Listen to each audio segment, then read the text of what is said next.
Hey there, welcome back to another video. This time it is a review of the 2019 horror anthology series, Creepshow.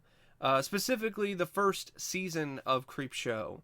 Now, this is a anthology series that is made and produced by Shudder, as well as a slew of different producers, including Taurus Entertainment, who produced Creepshow 3. Thankfully, though, despite the fact that this series has not one but two Doodlesons that are on the credits, this is not a spin-off of Creepshow 3. And it is not more of the same that was that absolute shit show. So it's definitely obvious here that Taurus Entertainment and the Doodlesons, they did the smart thing with this series. They took a step back and they realized that we don't know what we're doing, and we're not the right people to handle this franchise or this IP, because we tried to do it before and we failed horrifically. So instead of trying to be as hands-on as we were with Creepshow 3, we're going to take a step back and let experienced producers and experienced people take the reins with this series. And we'll just sit back and hopefully reap the rewards. And that is just an incredibly smart decision, and it's something they should have done with Creepshow 3. They should have never tried to do it themselves, especially with the fact that they were so inexperienced and had absolutely no idea what they were doing. And it showed. It absolutely showed with Creepshow 3. I'm going to refrain from talking about that absolute pile of trash for very long, because I'm afraid if I do, it'll just give me health problems like it did the last time I talked about it. But I gotta be honest, folks, this first season, it surprised the hell out of me. For the most part, I really enjoyed this. I really enjoyed Creepshow. I thought this was one of the better horror anthology shows I've seen in a while. And this is coming from a guy who's a pretty tough critic when it comes to horror anthologies and when it comes to horror anthology shows in general. So, that's quite impressive for a first season to win me over.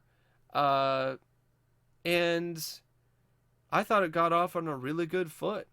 There's only 2 or 3 segments overall that I thought were bad or terrible. The rest were varying degrees of good, average, or great. So, for a first season of a horror anthology series, that's pretty fantastic, to be honest.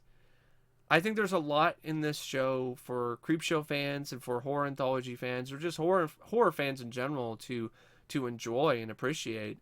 One thing in particular being its emphasis on practical makeup effects. Greg Nicotero and company really went all out with their low budget here. There are moments where you can tell it's a effect, it's a puppet, or it's an animatronic, or it's something where they didn't really have a whole lot of money, so they just did the best they could. But there are a lot of other moments in this where the effects are just jaw-dropping. Skin crawlers is one of them. There's another one in The Finger, which has a fully animatronic puppet that's featured prominently in the segment. Another one is The Companion. The first episode, Gray Matter, has some great practical effects. This series has very little CGI. When it does have CGI, you can tell that it's a lower budgeted CGI because they don't really have a lot of money to afford the high budget stuff. So they only used it when it was absolutely necessary. When there were moments where they couldn't really do this particular sequence practically, they did it with CGI. But it's very spare in this series, and it's very refreshing to see that too. They shot a lot of stuff on location. There wasn't very much green screening or any of that shit. They shot it on location. They shot with sets. They used a lot of practical effects when they were able to pull the practical effect off. And the effects in this, in multiple different segments, are so impressive that this deserves an Emmy nomination. And I'm being 100% serious. It is that impressive at times. And you can also tell that this show was made with love. A love and genuine compassion for the genre of the horror anthology or just horror in general, and for the franchise of Creepshow. Greg Nicotero and company, they have a lot of love for Creepshow, and you can feel that love throughout the entire series in a multitude of different ways. So you have it with the Creepshow aesthetic, which is used in various different segments, which I really appreciated and I really loved to see. I loved seeing the comic book panel editing and framing and transitions. I loved seeing the bright lurid colors that were in some segments. It wasn't really the same type of quality as the 1982 film, but the thought was still there, and the thought counts. It counts a lot, if you ask me. And I also really appreciated the notes where the score was inspired by John Harrison's work in Creepshow. It was fun to see the Creep as a host again, although I personally would prefer the Creep talking, because without the Creep talking, I personally find him to be a really boring host. But that's just me personally. I know a lot of people don't have an issue with it because the Creep didn't really talk in the 1982 film. He just laughed. So this is carrying over that from the 1982 movie. But I'm just a sucker for puns and horror hosts like the Crypt Keeper. And since the Crypt Keeper's been locked up in a vault, he's been locked up in his crypt for decades, we could use another horror host that makes puns. But that's just me personally. And there are other moments too, like there's actual animated bits in this particular series. So yeah, there's a lot of moments here that are just made out of love for Creepshow and for horror and for the horror anthology, and it's something that you just love to see as a fan of all three. So each episode is split up into two segments. So each episode has two segments, and it has an intro and outro segment with the Creep, and they all have the same opening credits as well, with a score by Christopher Drake, who did most of the music for this series. I will say this: I think Christopher Drake's a great composer. He did some remarkable work for The Dark Knight Rises, not The Dark Knight Rises, The Dark Knight Returns animated movie. But his work here is very unremarkable. It's quite forgettable, to be honest. The only moment where I thought it was memorable is when he was doing a homage to John Harrison's moody atmospheric score from the 1982 film Creepshow. So if you ask me, going forward for the second season, I would highly recommend having either John Harrison do new music for the series, or have Christopher Drake do his take on Harrison's style for the series going forward, because it's missing that, because the score and it's not quite generic stock music like Creepshow 3, but it doesn't really have a whole lot of energy. It doesn't really have a whole lot of mood or atmosphere. It's just there. So I definitely feel that the score could use a lot of improvement.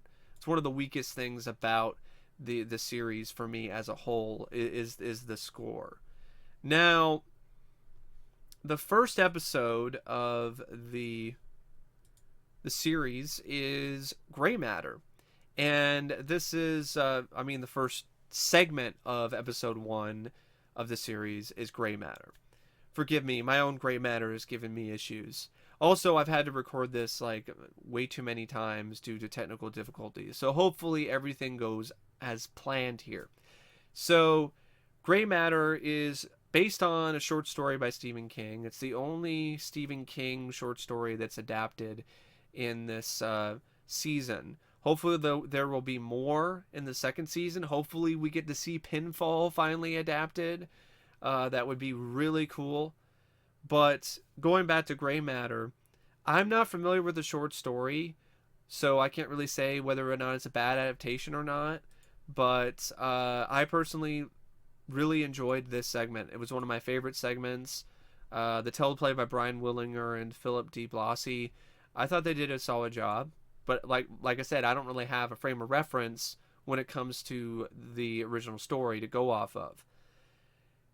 And I know a lot of people have criticized this segment for being too slow. I thought it was just fine in terms of pacing. It's building the characters, and since when was Creepshow known as a fast-paced horror anthology? I mean, my favorite segment from the 1982 film is The Crate, and that has a lot of slow parts in it. So this having slow parts in it isn't really a bad thing, if you ask me. Plus, it's got a great cast. You got Adrienne Barbeau, who comes back to the franchise, and you have Tobin Bell, who plays the police chief in this. And it was really nice to see Tobin Bell stretch his acting muscles and do something other than be the guy from Saw. And I thought he did a great job. I really think Tobin Bell should get the opportunity to do more things outside of Saw, because he definitely showed he was capable of that with this particular performance as the chief. Yeah, Adrienne Barbeau, she played Dixie. I just wanted to definitely once again mention her, and she was lovely as always here. Jesse C. Boyd as Richie, the dad. His performance was okay, but I didn't really care for whatever accent he was trying to do. I thought it sounded pretty fake. Giancarlo, for some reason his name is just something that twists my gray matter in a knot. Giancarlo Esposito, who played Doc, I thought he did a good job as the good job there in terms of his performance.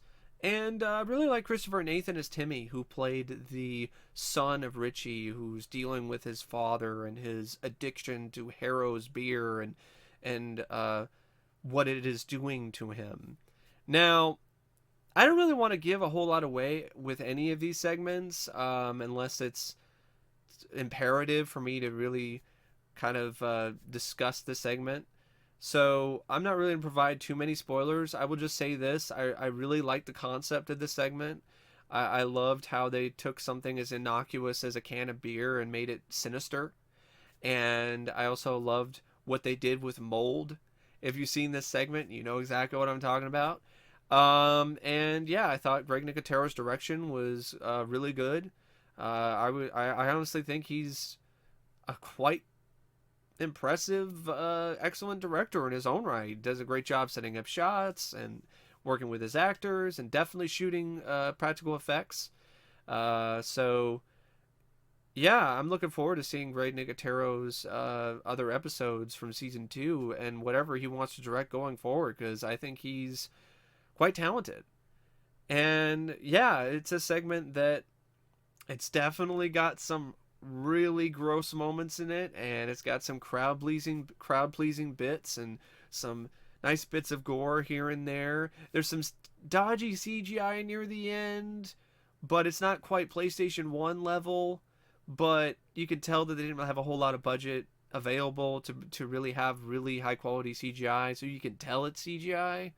But I've seen worse, and what they did with it was pretty creative, so I give it a pass.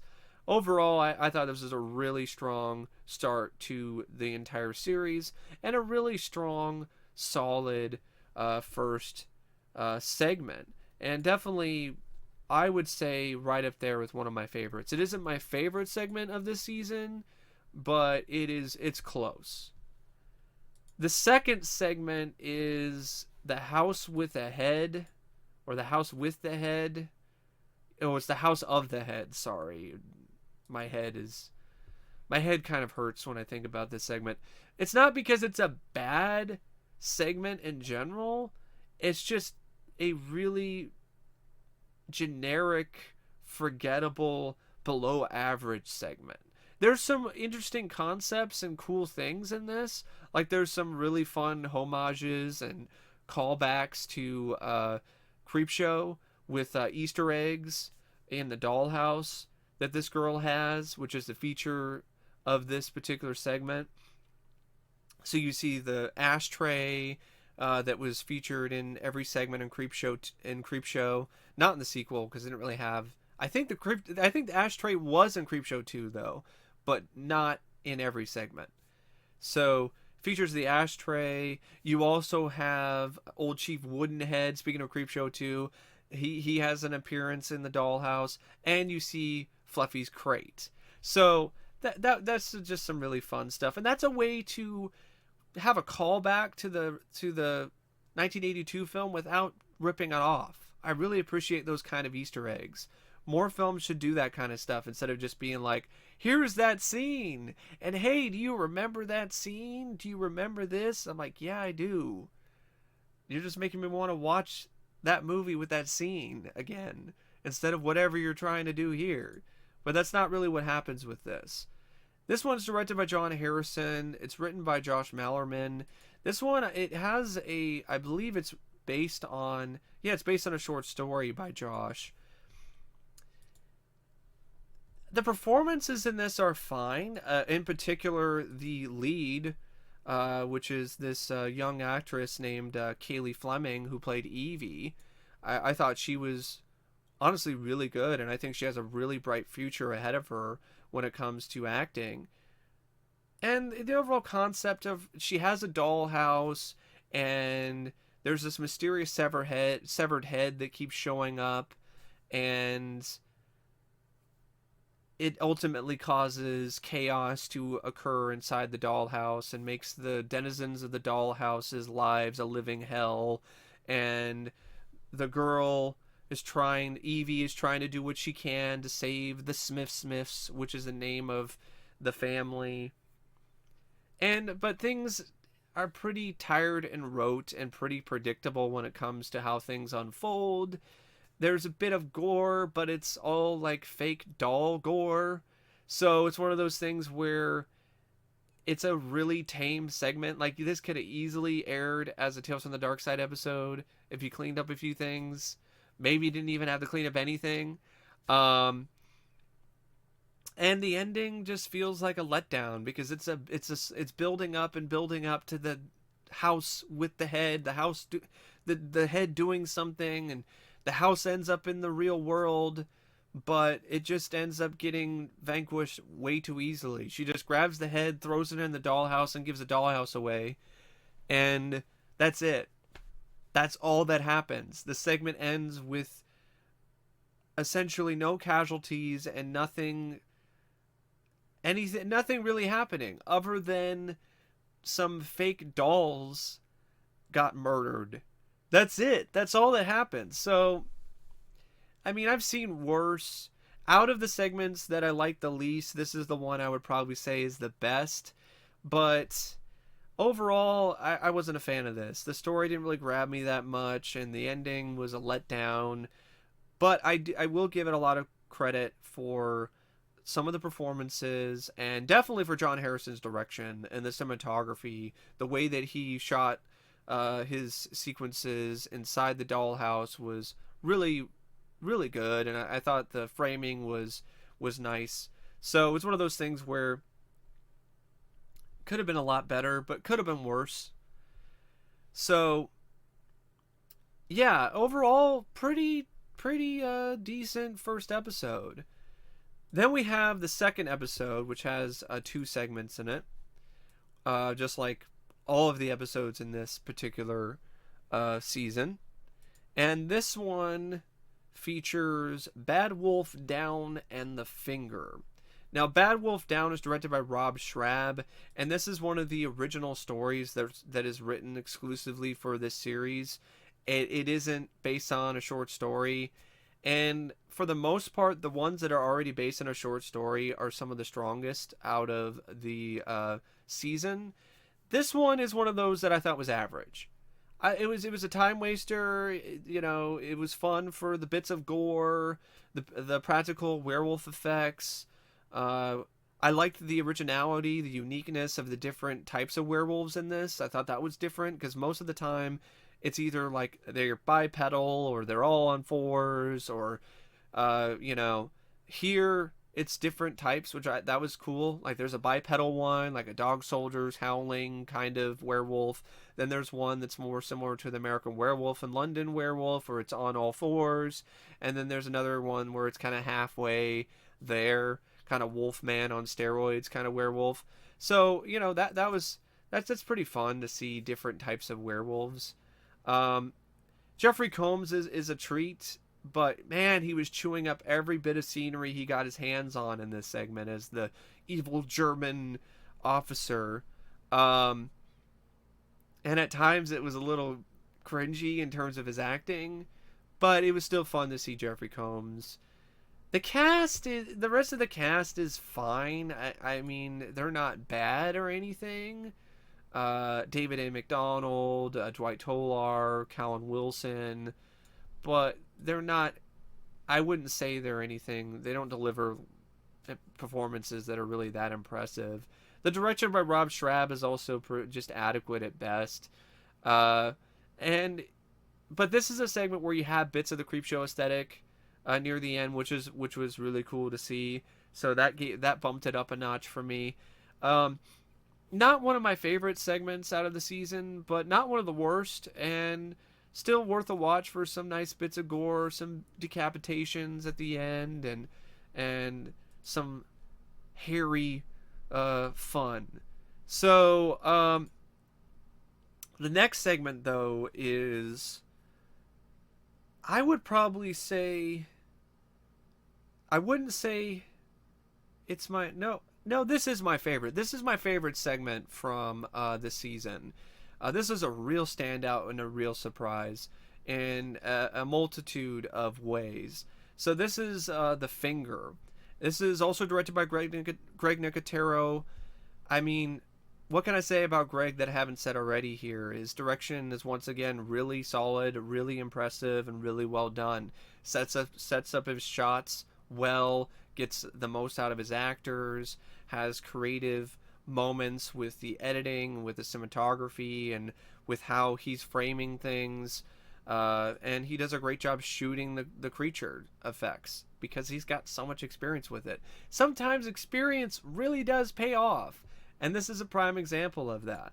This is a masterpiece in dark comedy, if you ask me, and in fourth wall breaking. This script by David J. Shao, which I think it's also based on a short story by him, is, I personally thought it was amazing. It was a spectacular script with some really hilarious laugh out loud moments of absurdity and dialogue. And this is a tour de force for the actor DJ Qualls. DJ Qualls is not really known for, being let's just say, a dynamic actor in terms of his range, but he says fuck that, fuck all of that with his performance in this. He's come a long way from the new guy, and his performance in this was amazing. I really loved his performance in this. I thought it was great, and I really feel that this is a performance that I 100% feel the more people see it, the more roles he might get as a result, because it's really that impressive of a performance. For some reason, I'm trying to see, I don't know why, it doesn't seem like on his IMDb his role in this is even on there, is on his IMDb yet. And that's a shame. It really should be on his IMDb, because, like I said, he was really good in this particular role as the lead. I'm trying to remember his name, but I can't really. Clark. So yeah, his performance as Clark was a real standout, and so was the practical effects by Nicotero and company. They created a really cool looking creature that grew from this finger, because the whole concept is Clark finds this finger lying around on a sidewalk somewhere, and it grows into this creature that he names Bob. And this creature is creepy, but it's the right amount of creepy and cute So it's adorable, but also creepy. It has this mix of two things that shouldn't go together, but they go together like peanut butter and jelly. Like it's really a delicious combination in this segment. You got Bob. Bob loves watching soap operas and snacking on popcorn. It's just, and the dynamic that DJ Qualls has with Bob is just so much fun. Um, and there's plenty of blood in this. Dude, there's plenty of blood and gore, and it's just a crazy off the wall segment, and I just loved it. I loved this segment, and there's even some moments in the segment where you actually see some stop motion, which is something you rarely see nowadays. So that was also something that was really cool to see. Overall, it's just a really cool, fun, refreshing, unique segment. I can't think of that many horror anthology segments where it breaks the fourth wall, where it's fourth wall breaking, and you also have an adorable monster in it. So it's just one of those things that I highly recommend this one. Like, this is one that I think a lot of people are going to enjoy. I think it's going to be a segment that some people aren't going to be a fan of because everyone has different tastes. But I do feel that there's going to be a lot of people who are really going to appreciate this one, and especially if you like creature effects and you like fourth wall breaking stories, and you just like having a good old time. Like that, really, I think you're definitely going to get that and then some with this particular segment. So, the next episode is episode 3. And the two segments in this one, the first segment for me is the worst segment out of the entire series so far. I absolutely, I did not like this segment at all. I know there's fans of this segment. The segment is called All Hallows Eve. It's directed by John Harrison. This is one that's based on a short story by Bruce Jones. This was an overlong extended Goosebumps episode that wasn't anywhere near as intended as most I mean, anywhere near as entertaining. That's what I meant to say. I dislike this segment so much I can't even think straight. Apparently, yeah, it's one of those segments that it's just boring. It's boring, it's stock, it's standard, and it's unbelievably predictable. And it's not scary, it's not particularly that entertaining either. The concept is there's this group of teenagers who meet up on Halloween night, and they're going to find somebody. They're all talking about this is going to be the last night that they're going to be together, and it goes the way that you think it's going to go. As soon as things start going a certain way, you're like, oh, spoiler, such and such is dead. Like, okay, yeah. And then you're like, oh, they're probably all dead. Yeah.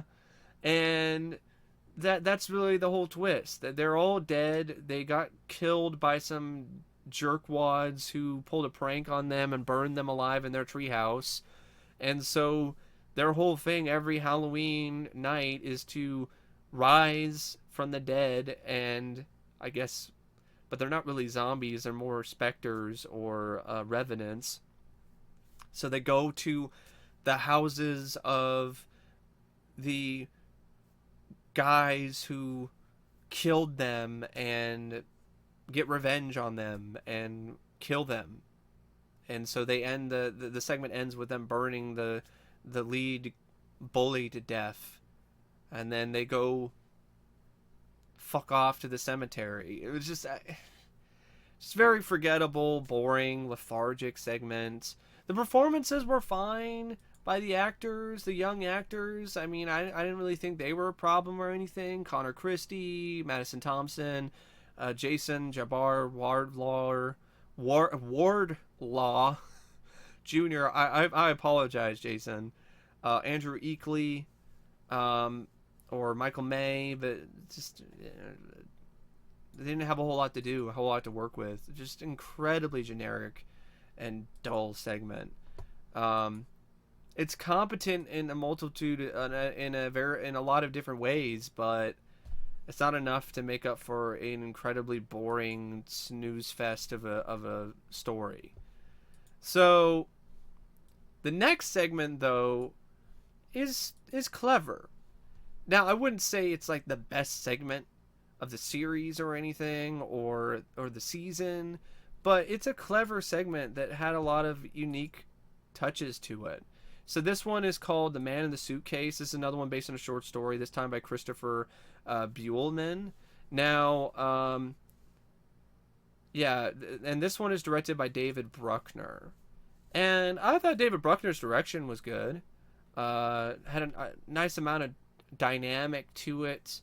And the performances I definitely thought were pretty solid too. And the lead, I think, is Will Kindrachuk in The Man in the Suitcase. You also have Ravi Naidu, who plays the man in the suitcase. You also have Ian Gregg, who did a great job playing a total prick as Justin's roommate, Ian.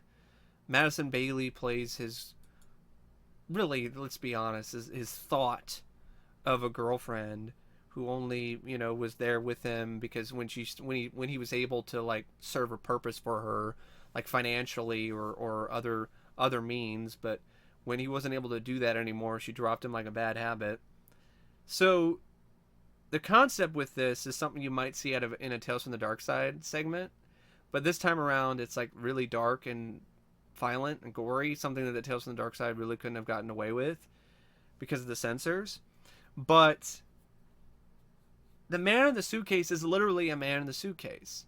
So Justin comes across a man in a suitcase. His suitcase gets messed up while he's waiting for it at the airport, and he ends up getting another suitcase, and there happens to be a guy in there. And the man is played by Ravi Naidu. And I'm not going to spoil everything. I actually do want people to watch the show. So what happens is this man in the suitcase ends up having some miraculous powers.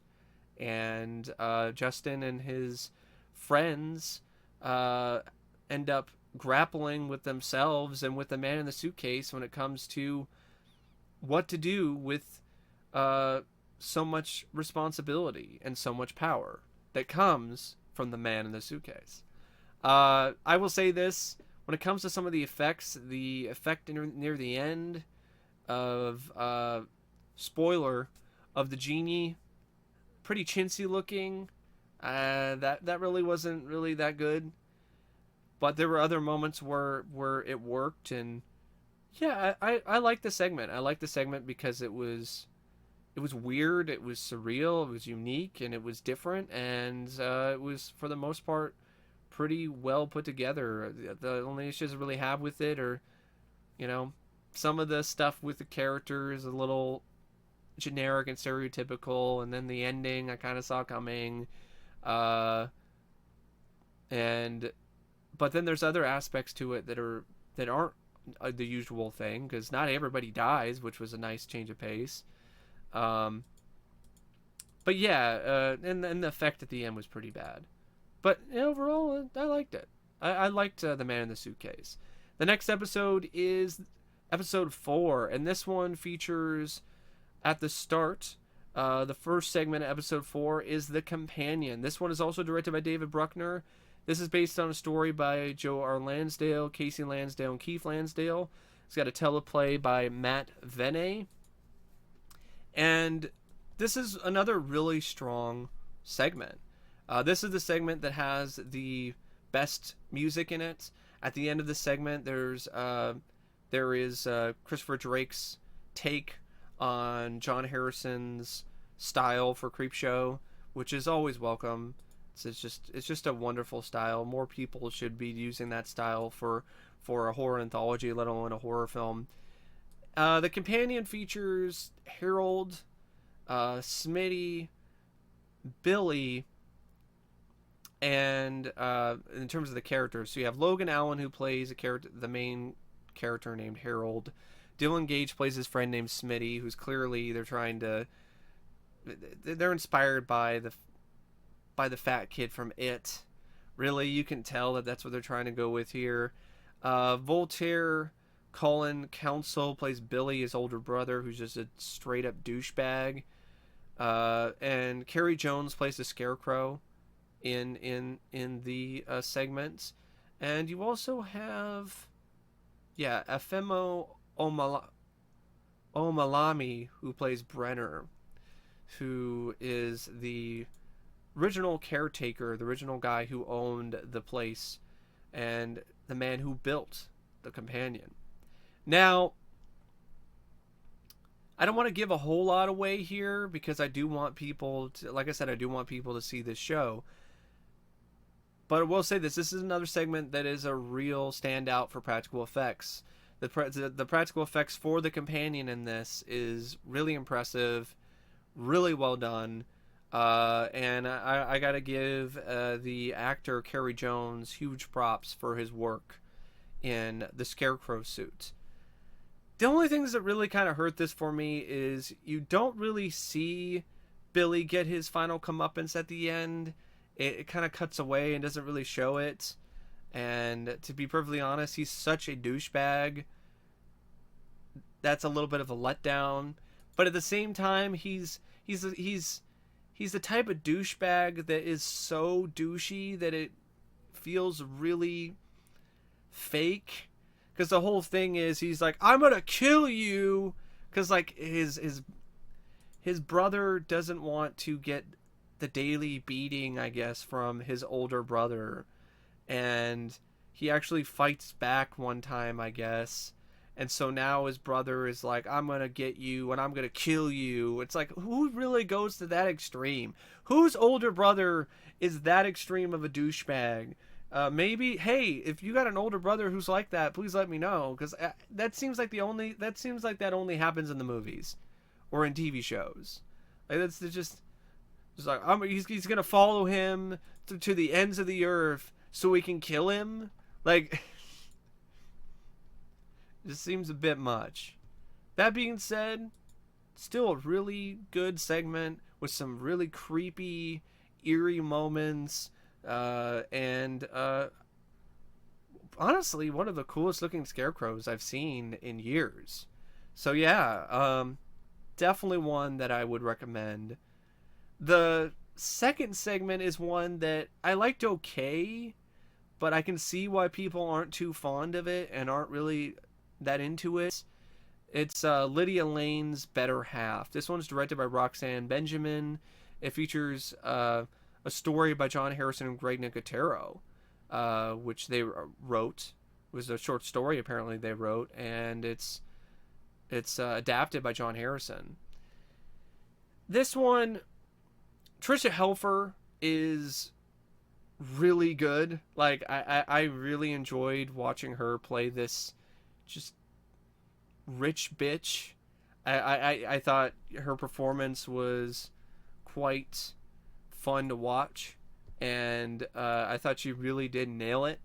So she alone makes this segment watchable for me because her performance is so good. Daniel Lynn is good too as Celia Mendez.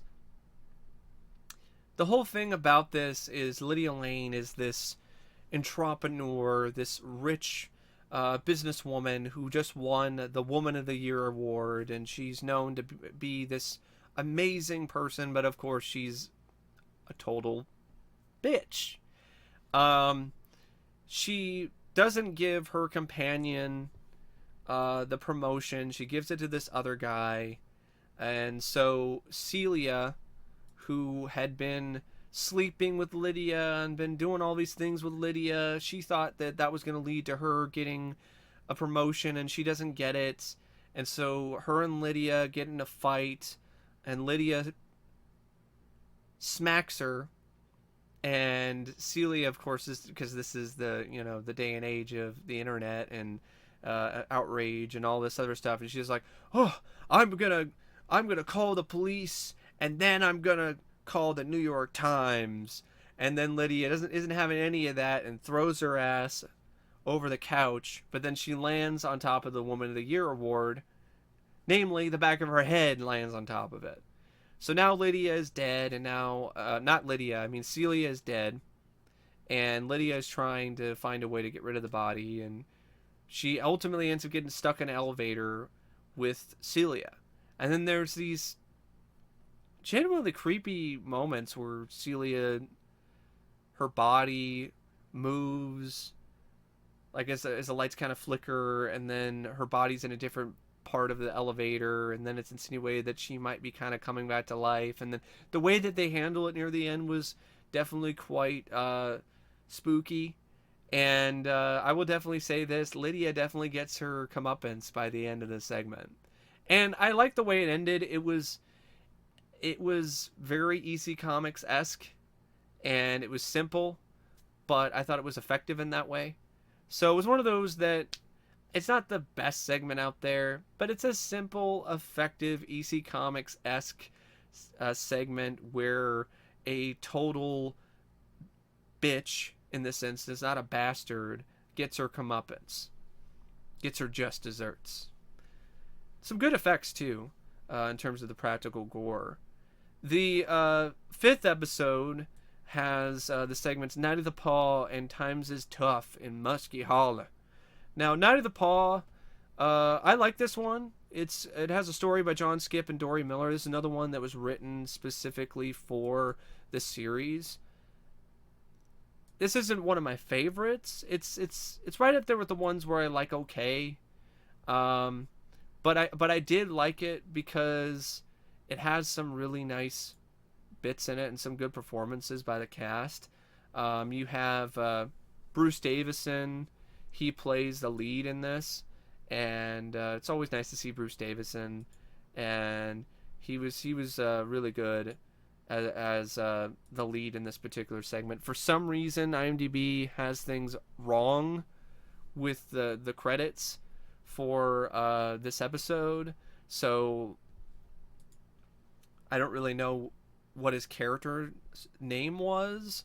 I also like the actress who played this hit woman. Was insinuated that she's a hit woman, but really she's not. As the story unfolds further,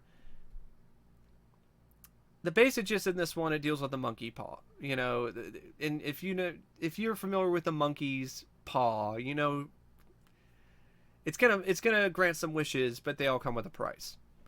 So Bruce Davison is this grieving husband who lost his wife because she wished for something with the monkey's paw. She wished for them to get out of some financial situation that they were in, and the monkey's paw found a totally different way to get the money than either of them wanted. And so now Bruce Davison is trying to use the monkey's paw to bring her back. And of course that doesn't work out. And as a result, he wants the monkey's paw to do one last thing for him and essentially kill him. So he asks for it to find a murderer for him. And that's where he encounters this woman. And the fates align and things happen. He tells her what happened with his wife, and ultimately she does the job, and then by the end the monkey's paw also finds a way to get to her too. It's just it's fairly typical when it comes to monkey's paw stories, but it's well written. It's got good performances. The direction is good. So it's one of those that, I guess, it's not the best segment out there, but it's well made. Shots are definitely put together well by John Harrison, and overall it's a satisfying, satisfactory segment. The next one, though, I'm not really. I don't like this segment. This is probably my second least favorite segment of the season. This is by John Skipp and Dory Miller as well. I think it's based on a short story by him. This is a mess. It takes place in some future, in some fictional southern town called Muskie Hollow, and some jerkwad politician, he took over Muskie Hollow when times were tough, And by times are tough, there's a zombie outbreak that occurred in the town. And really what happened was the dead just inexplicably started rising from the grave. And this guy takes control, and he's a money-grubbing douche. And so he has this idea that he's going to have zombies that are limbless, like, waddle over to people while their heads are sticking up out of the ground in some twisted game. And of course things end up where he ends up with his head in the hole and the zombie eats him. And I'm just like, the gore was fine, the practical effects were fine. David Arquette plays a real scumbag cop in this. But the guy who played the mayor is just, his acting is just pretty bad.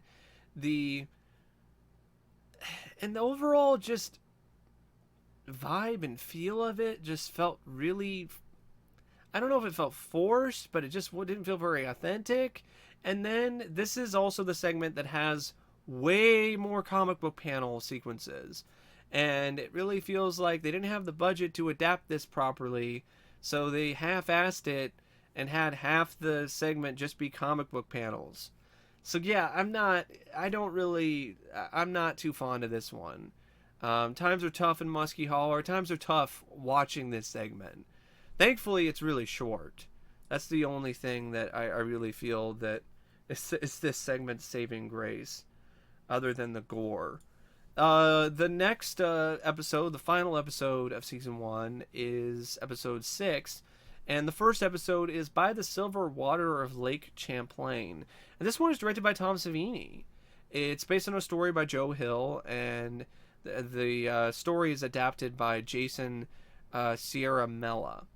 Now, this is another one that I enjoyed. I wouldn't say I loved it, but I did enjoy it. The order here is a little bit different than the actual episode, though. The actual episode starts with skin crawlers, but I might as well save it for last anyway, because such a blast. It's such a fucking crazy, just lovely, amazing, awesome segment. This one's still good, though. This story involves, there is this girl. Her father died searching for the mysterious lake monster Champ, which is actually based on a supposed true story of people who saw Champ in Lake Champlain. And so her father died, and I don't know if the photos are of a young Tom Savini or not, because I recognize the photos of her father, and I think it might be young Tom Savini, but I could be wrong. It also could be like Frank Stallone. Like, it just has some of these, it just gives me Frank Stallone vibes or young Tom Savini. I'm not sure exactly who it is, but it's definitely a familiar face. Who the pictures of her father. So when her father died, her mother married this fucking asshole who abuses her and verbally terrorizes the family. And the girl has taken a liking to this neighborhood, this boy. And I thought that the actors, all the performances by the actors were good. I don't really think that any of the performances were an issue here. I also thought Tom Savini's direction was fine as well. The practical effect, though, of Champ, it's a bit cheap looking. I've seen worse, but I've also seen better. So I would say that you could definitely tell that it's fake. So that doesn't really help. I think a lot of it was lighting. They shot it with natural lighting when they were shooting by the lake. So I think they were just kind of limited with what they had. So ultimately, Champ is eventually proven to be real, and her father wasn't making it up, and her father wasn't crazy. And the asshole dad, he gets his just desserts in a very crowd-pleasing way. I'm not going to say exactly how it happens. You could probably insinuate how it does, but I'll just say it's definitely a crowd-pleaser. The actor who played the dad, I mean, he did a really bang-up job playing a fucking despicable piece of shit. The last segment, although the first segment in the actual aired episode, is Skin Crawlers. And this one is a blast. This is so much fun. It's directed by Roxanne Benjamin, who, I don't know if I mentioned this or not. She did a really good job directing her segment before this, Lydia Lane's Better Half. But I would definitely say this is the better segment that she directed out of the two. And I know I've said like really good a lot, but because there's only so many times there's only so many words you can use to say something's good. So I just kind of go with what comes off the top of my head. So Skin Crawlers, directed by Roxanne Benjamin, and it's written by Paul Dini and Stephen Langford. And this one involves, there's this weight loss cure that is found by this entrepreneur, is actually a good way to put it. And it turns out to have some very unexpected complications. And what the weight loss cure is, just to give a little bit of a hint, is some kind of worm or lamprey or something like that this doctor found in South America somewhere. And these worms, their unique feature is that they feed on fat. So they suck out fat. And in a matter of minutes, all the fat is gone. And you're skinny. And you've lost all the weight. But like the description says, it comes with some very unexpected consequences. And I kind of have to spoil it a little bit here. I'm just going to say this. By the end of the segment, blood is flowing like a river. It's gushing in torrents. It's all over the place. People are dying right and left.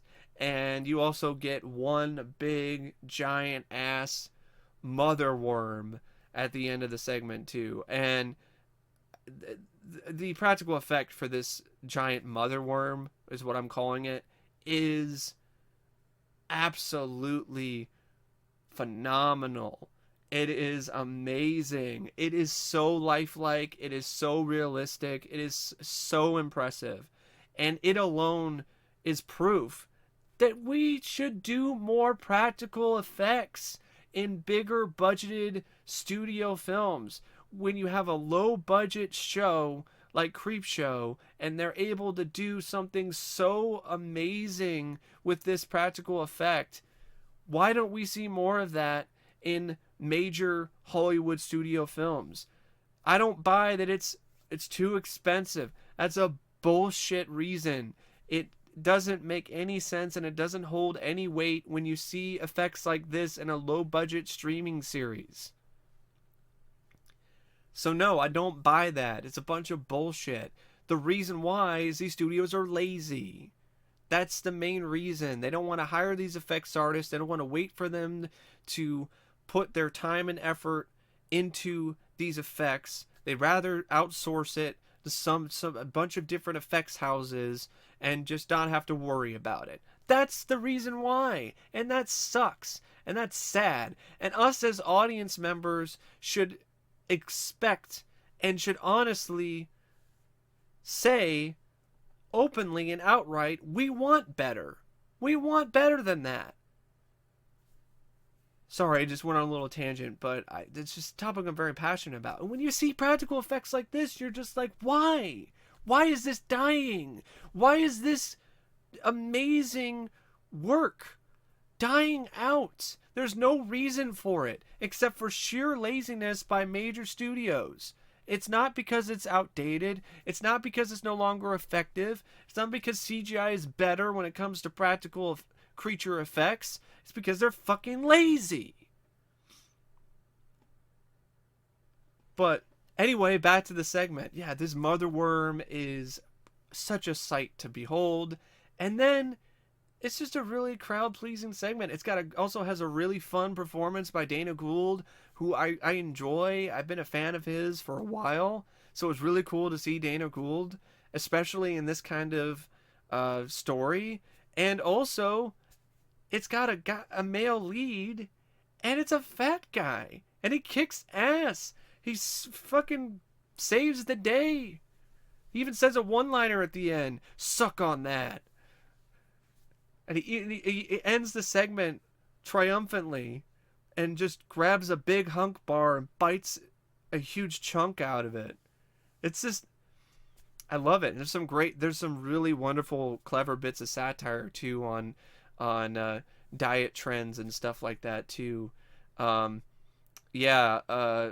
Really fun, enjoyable, entertaining segment with some phenomenal, just amazing practical effects.